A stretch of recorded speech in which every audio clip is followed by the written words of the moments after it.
My name is Christine Riding. I'm head of the curatorial department and also curator of British paintings here at the National Gallery, and I have great pleasure to be in conversation with Kehinde Wiley, who is obviously the author of this wonderful exhibition. First off, thank you for an opportunity to engage a nation, a history, a practice of painting that is very dear to me, specifically because we're in a site that is very loaded historically, very loaded in terms of the mastery of painting, but also the content within the work. Painting is more than just a pretty picture on a wall. It's something that we espouse, something that points out into the world, something that at its best communicates our virtues. And here at the National Gallery, I have a very distinct opportunity to pivot towards the collection itself, to respond to the museum as a site, and also respond to London as a site. So many of the portraits that you'll see in the rest of the museum are certainly people who have very recognizable and established careers and reputations. Most of the people in my paintings are completely unknown to me prior to the moment of impact. I call it the moment of impact because many of them are just minding their own business, trying to get to work, and here comes this guy tapping them on the shoulder.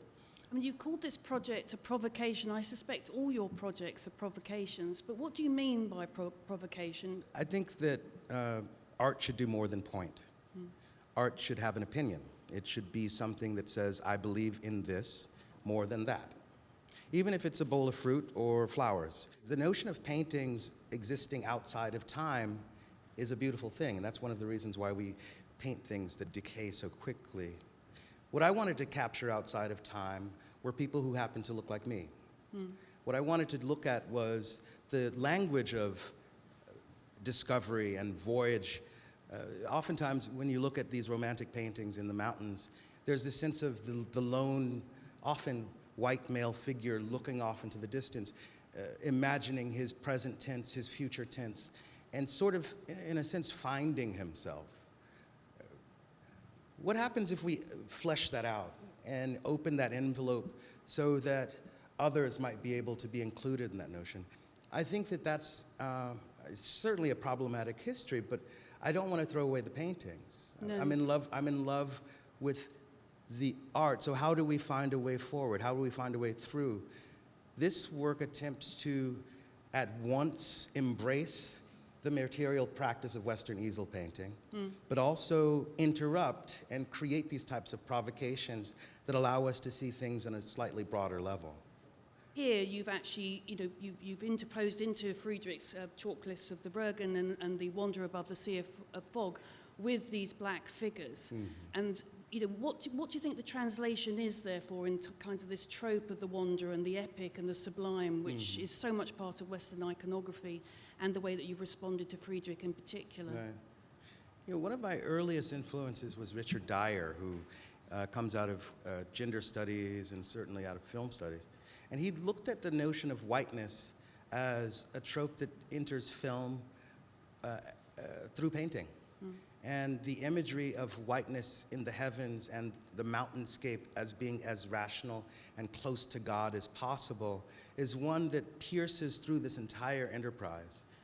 I wanted to be able to use that rhetorical strength towards my advantage, to imagine it almost as though it were another color on my palette, and to weaponize it towards actualizing a state of dignity and grace for the people who populate my paintings. In terms of the film itself, the juxtaposition you've made with the wonderful original score by Niles Luther is actually the excerpts read out by C.C.H. Pounder, which I think are from Emerson's writing, so Waldo Emerson. And he sort of moves on, doesn't he, almost from what Wordsworth was doing as a poet of nature to really examine the relationship between man and nature. And I think the wonderful thing that comes out of the quotes that you've chosen is this notion that the idea of the spiritual, of this universal being, and how human nature, in the landscape itself, shouldn't be surrounded by nature, but nature should come through the human body, as it were, become immersed in it. Is that also an important part, particularly, I think, of the film? Is that an important element? I think what's really important for me, and one of the clues into this film has to do with Wordsworth's writing about childhood.